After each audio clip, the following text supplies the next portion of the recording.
ప్రేక్షకులందరికీ నమస్కారం. ప్రస్తుతం మన స్టూడియోలో ప్రముఖ తంత్ర జ్యోతిష్యులు, జ్యోతిషరత్న, జ్యోతిష సామ్రాట్ చింతా రుక్మాన్ గదరావు గారు మనతో ఉన్నారు. గురువుగారితో మాట్లాడేద్దాం. నమస్కారం గురుగారు. మాతృదేవోభవ, పితృదేవోభవ, ఆచార్య దేవోభవ. గురుగారు, జూన్ మాసంలో కుంభరాశి వారి పరిస్థితి ఓవరాల్గా నెలంతా ఎలా ఉండబోతుంది? ఎలాంటి జాగ్రత్తలు, ఎలాంటి పరిహారాలు చేసుకోవాలి గురుగారు కుంభరాశి వాళ్ళు? కుంభరాశి వాళ్ళు అంటేనే కుంభము అంటే ఒక కలశము లేదా కుండ. మరి ఈ ఆలయానికి ఎక్కడైనా కుంభాభిషేకం చేస్తారు, అదే ప్రధానమైనటువంటి వేడుక, ఆలయ కుంభాభిషేకము. అదేవిధంగా ఏనుగు కుంభస్థలము, ఇవన్నీ కుంభరాశి వాళ్లకు కనెక్టివిటీ ప్రదేశాలు. ఏనుగు కుంభస్థలము, ఆలయ కుంభాభిషేకము, అదేవిధంగా ఒక కుంభము. పూర్వకాలంలో కుండలు ఎక్కువ, మట్టి పాత్రలు. కుండ అంటేనే కుంభము అంటే అంతటిని ఒక చోట చేర్చేదని అర్థం. అదేవిధంగా ఈ కుంభము అనేటువంటి పేరుతో ఒక ఆలయం ఉంది, కుంభకోణంలో ఆది కుంభేశ్వర స్వామి. అంటే ఈ రాశి వాళ్ళు చాలా సీక్రెట్ పర్సన్స్. అంత ఈజీగా ఎవరికి ఏం చెప్పరు.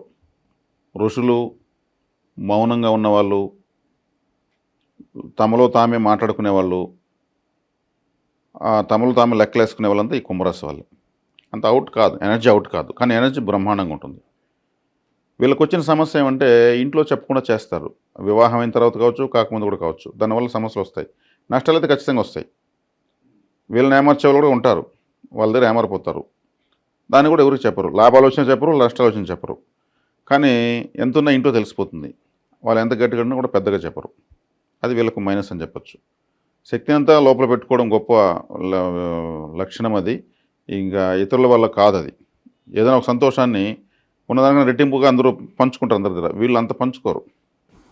ఓకే, వచ్చింది సంతోషమే, అంతే. ఓకే, దానికి సెలబ్రేట్ చేసేసేంత ఎగిరి గంతేసేంత చేయరు వీళ్ళు. టూ మచ్ ఎగ్జైట్ అవ్వరు, చేయరు. తర్వాత వీళ్ళు ఎవరికి చెప్పకుండా ఏదో సంపాదించాలని, ఎంతో దాచిపెట్టాలని ఎన్నో ప్రయత్నాలు చేస్తుంటారు రహస్యంగానే. మనం దాచిపెట్టిన మన సంపాదించి ఒకరికి ఏం చెప్పేది, ఒకరికి చెప్పి మనం ఏం చేసేది? మనకు అవసరం మనం చేసుకుంటున్నాము. నష్టమైన మంది, లాభమైన మంది, ఒకరికి ఏం చెప్పేది? రమణ మహర్షి ఉన్నారు అరుణాచలంలో. ఆయన అసలు మాట్లాడడం లేదు. ఎప్పుడో ఒకప్పుడు నీ గురించి నువ్వు తెలుసుకో, నిన్ను నువ్వు తెలుసుకో, నేను అనేదానికి అర్థం తెలుసుకో అని చెప్పి ఆయన మహర్షి చెప్పాడు. అని మాట్లాడాల్సిన అవసరం లేదు అనే దాంతో మాట్లాడకనే మనం గొప్ప స్థాయికి వెళ్ళొచ్చినట్టు నిరూపించుకున్నటువంటి రాశి కుంభరాశి. ఇక్కడ ఏ రాశి మనం తక్కువ చేయలేము, చేయకూడదు కూడా.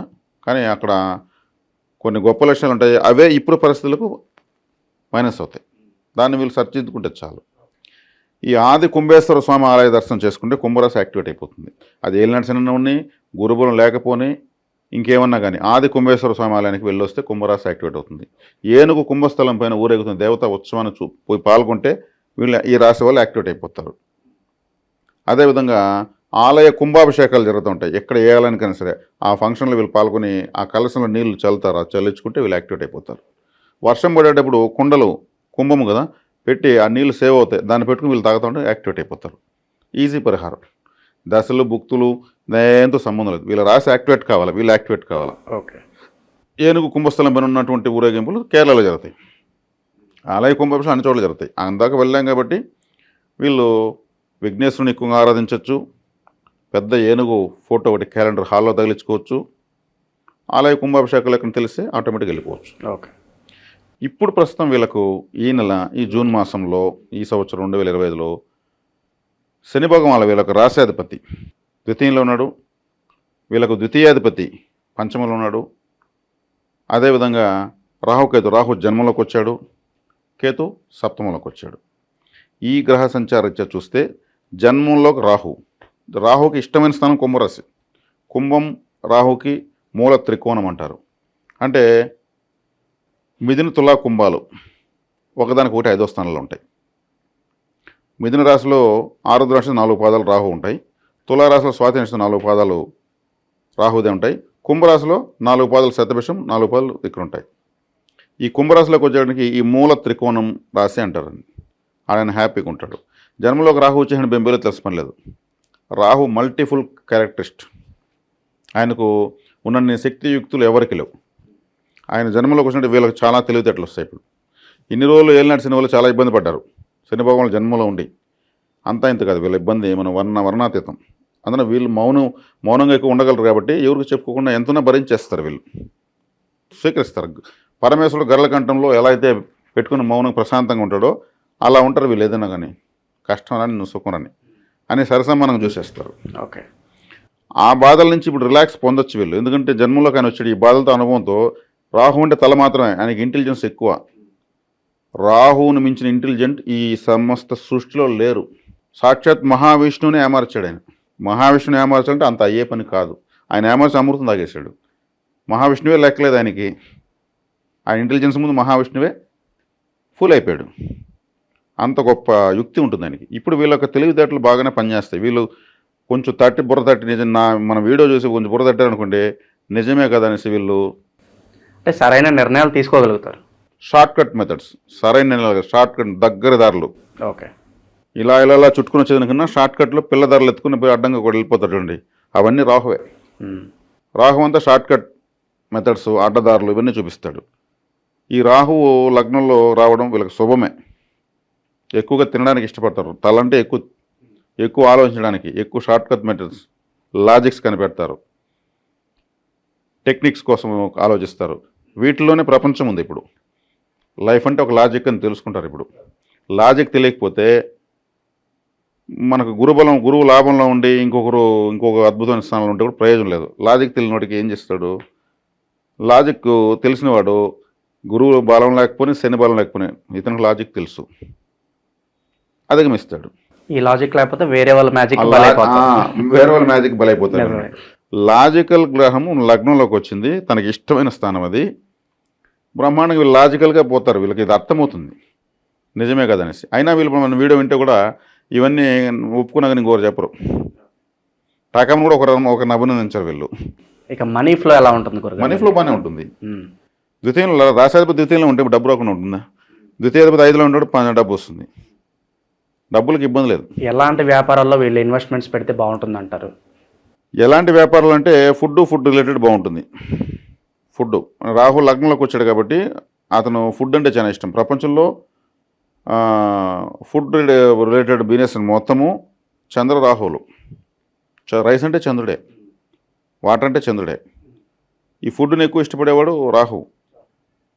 ముఖ్యంగా మసాలా బిర్యానీలు, మసాలా ఫుడ్, ఈ జంక్ ఫుడ్ అంతా రాహుదే. చంద్ర గురువులు కలిస్తే వెజిటేరియన్ హోటల్ అండి. చంద్ర రాహువులు ప్రభావం ఉంటే non veg hotel. Okay. Masala, fried రైస్లు ఇవంతా కూడా రాహు ప్రభావం వచ్చేస్తుంది. కాబట్టి మెడికల్ రిలేటెడ్ వ్యాపారాలు పనికొస్తాయి. ఫుడ్ రిలేటెడ్ వ్యాపారాలు నోటి ద్వారా లోపలికి వెళ్ళేటువంటివి, అంటే మెడిసిన్స్ కూడా మనం లోపల తీసుకుంటాం.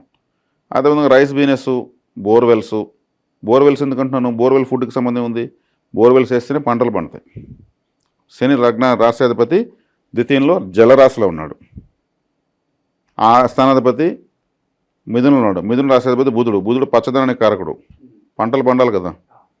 లగ్నంలో రాహు ఉన్నాడు కాబట్టి లాజికల్గా వీళ్ళు ఆలోచన నిర్ణయాలు తీసుకుని నేను కూడా లాజిక్సే చెప్పిస్తా ఉండే ఇక్కడ. ఈ కుంభరాశి వాళ్ళందరికీ ఒక లాజిక్ చెప్పిస్తాను. వీళ్ళు బుర్రకు పదును పెట్టారంటే మాత్రం చక్కగా డబ్బులు వస్తుంది. ఇప్పుడు ఏలినాటి శని ఉంది కదంటే, ఏలినాటి శని ఆయన జలరాశిలో ఉన్నాడు. ఇప్పుడు ఆయన ఇబ్బంది పెట్టే ఆలోచనలో లేడు వీళ్ళని. అంటే ఇప్పుడు గురుగారు సాధారణంగా వీళ్ళకి 2.5 ఏళ్ళు ఇంకా మిగిలి ఉంది కదా, ఇదంతా ఈ పీరియడ్ ఎలా ఉంటుంది? హ్యాపీగానే ఉంటుందా లేకపోతే కష్టాలతో కూడుకున్నట్లు ఉంటుందా? కష్టాలు ఉండవు, సంతోషాలు ఉండవండి. వీళ్ళకి ఇది ట్రయల్ వర్షన్ చెప్పొచ్చు. రాబోయే ఫ్యూచర్ బ్రహ్మాండంగా ఉంది. ఈ 2.5 సంవత్సరం వీళ్ళు ఫ్యూచర్ని ఎలా డిజైన్ చేసుకోవాలనేది, ఆ ఫ్యూచర్ని ఎలా ఫ్రేమ్ కట్టుకోవాలనేది ప్లాన్ తీసుకోవాలి. ప్లానింగ్. స్టింగ్ మాస్టర్ రాహు జన్మలోకి వచ్చాడు కదా, అంత ఈజీగా వీళ్ళు టైం వేస్ట్ చేసుకోరు. ఆలోచన వచ్చినప్పుడే దాన్ని ఎలా అభివృద్ధి చేసుకునేస్తారు. కాబట్టి కుంభరాశి వాళ్ళు ఏలినాటి నుంచి భయపడాల్సిన అవసరం లేదు. సహజంగా గోచారంలో గురువు 5వ ఇంట్లో యోగిస్తాడు. ఈ రాశికి మంచివాడు కాదు. ఆయన గోచారం యోగించక తప్పదు. 5వ స్థానంలో తన శుభత్వాన్ని ఇస్తాడు. మంచిది. కొత్తగా పెళ్ళి అయిన వాళ్ళకు పిల్లలు పుట్టేదానికి ఇబ్బంది లేదు. ఓకే. ఎందుకంటే పంచమలో గురువు ఉన్నాడు కాబట్టి. పంచమలో గురువు ఉన్నప్పుడు వీళ్ళకు అమ్మాయి పుడితే రాజయోగం, అబ్బాయి పుడితే వాడు అంత గొప్పగా ఉండదు. ద్వితీయంలో రాష్ట్రాధిపతి ఉన్నాడు శని. ద్వితీయం అంటే ఏమి? కుటుంబం అంటే భార్య, పిల్లలు. ద్వితీయాధిపతి పంచమ అదృష్టంలో ఉన్నాడు కాబట్టి పిల్లలు పుట్టడానికి ఇబ్బంది లేదు. అంటే పెళ్లి కావాలనుకున్నా కూడా పెళ్లి అయిపోతుంది. పిల్లలు పుట్టాలంటే పెళ్లి కావాలి కదా. కుటుంబం ఏర్పడాలంటే భార్య పిల్లలు రావాలంటే కుటుంబం బలంగా ఉండాలి. అక్కడ శని కూర్చున్నాడు. శనేశ్వరుడు వీళ్ళకి రాష్ట్రాధిపతి. లగ్నంలోకి రాహు వచ్చాడు. రాహు వచ్చాడంటే పెండ్లి కాదు కదా, అది ఏం కావాలని అవుతుంది. వీళ్ళు తలుచుకున్నది అది కంప్లీట్ చేస్తారు. కాబట్టి శుభకార్యాలు బాగున్నాయి. ఓకే. ఇక వైవాహిక విషయం జీవితంలో గురుగారు ఎవరన్నా వేరే వ్యక్తులు వీళ్ళ జీవితంలోకి రావడం వల్ల అది ఏమైనా డిస్టర్బెన్స్ వచ్చే అవకాశాలు ఏమైనా కనిపిస్తున్నాయి? వేరే వ్యక్తులు వీళ్ళ జోలికి వస్తారు, వీళ్ళు వేరే వాళ్ళ జోలికి వెళ్తారు, అన్నీ జరుగుతాయి.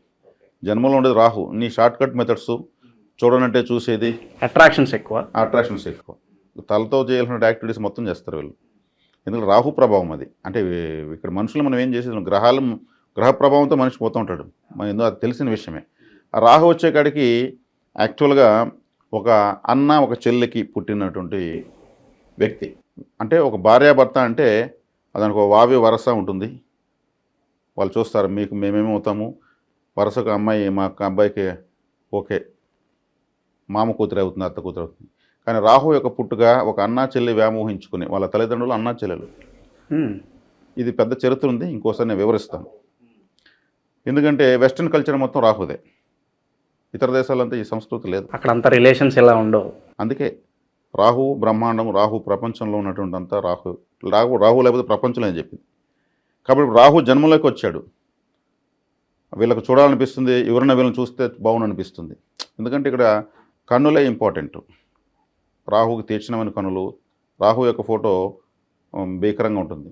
రాహు జన్మలోకి వచ్చేటప్పుడు వీళ్ళు హెయిర్ స్టైల్, కొంతమంది యూత్గా ఉన్న పిల్లలు హెయిర్ స్టైల్ డిఫరెంట్గా పెడతారు, రోజుకు స్టైల్ మారుస్తారు. తలను చూసి రకరకాలుగా మారుస్తున్నారంటే వాళ్ళకి రాహు ప్రభావమే. రాహుకి తల మాత్రం ఉంది, తన తలను రకరకాలుగా పెట్టాలి, అందరిలాగా పెట్టాలి అనుకోరు. అందంగా చూపించుకోవాలనుకుంటూ ఉంటారు. అందంగా చూపించాలని వాళ్ళు అనుకుంటూ దాన్ని ఒక ఇప్పటి వరకు చూపించిన వింత పోకడతో చూపిస్తారు. రంగు ఇప్పటికొక రంగు, ఈడొక రంగు, ఈడంతా కత్తిరించి ఇలా పెట్టడము, ఏదో చేస్తూ ఉంటారు. అవన్నీ ఇష్టపడే వాళ్ళు రాహు ప్రభావం అప్పుడు వాళ్ళపైన ఉంటుంది. కొద్ది రోజుల తర్వాత క్రాఫ్ మామూలుగా వచ్చేస్తుంది, రాహు దూరం వెళ్ళిపోతాడు, తలను మామూలు దూకుంటారు. గ్రహకారకత్వం ఇది. కాబట్టి ఇక్కడ వచ్చేకాడికి మల్టిపుల్ రిలేషన్స్ అనేవి వీళ్ళకి ఆ సందర్భాలు వీళ్ళు వద్దనుకున్నా కానీ కొన్ని చోట ఫోటో షూట్లు జరుగుతాయి, దాంట్లో సందేహం లేదు. ఇక నిరుద్యోగులకు ఏదైనా శుభవార్త ఉందా గురుగారు? అలాగే స్థానచలనం ఏమైనా కనిపిస్తుంది అంటే ఒక కంపెనీ నుంచి వేరే చోటకు వెళ్తే బాగుంటుందా లేదా, అలాగే ఇల్లు మారాలనుకుంటున్నారు, వీళ్ళకి ఎలా ఉండిపోతుంది గురుగారు? ఇల్లు మారాలనుకున్న మారచ్చు. కుటుంబ స్థానంలో శని ఉన్నాడు కాబట్టి ఈ కుటుంబ పరంగా మార్చాలనుకుంటే ఉద్యోగరీత్యా కావచ్చు, వ్యాపారరీత్యా కావచ్చు, పిల్లల చదువుల రీత్యా కావచ్చు, రకరకాల వీళ్ళు మారాలంటే ప్రాంతాన్ని మార్చుకోవచ్చు. ఎందుకంటే శని కుటుంబ స్థానంలో ఉన్నాడు కాబట్టి తమ రాశి వాళ్లకు కావాల్సిన అనుకూలత ఆయన ఇస్తాడు. ఏలినాడు శని మాత్రం అడ్డం పెట్టుకోవద్దండి, ఎందుకంటే కుంభరాశి వాళ్ళు పెట్టుకోకూడదు కూడా. తర్వాత సప్తమంలో కేతు ఉన్నాడు. కొంచెం విరక్తి, వైరాగ్యము ఇవన్నీ వచ్చే అవకాశం ఉన్నాయి. జీవిత భాగస్వామితో కానీ వీళ్ళు ప్రేమికుల మధ్యలో కానీ కొన్ని పేచీలు అయితే వస్తాయి. ఎందుకంటే వీళ్ళకి లగ్నం రాహు ఉన్నాడు కాబట్టి వీళ్ళు కొంత కన్నింగ్గా ఆలోచిస్తున్నారనేది వాళ్ళు ఐడెంటిఫై చేస్తారు.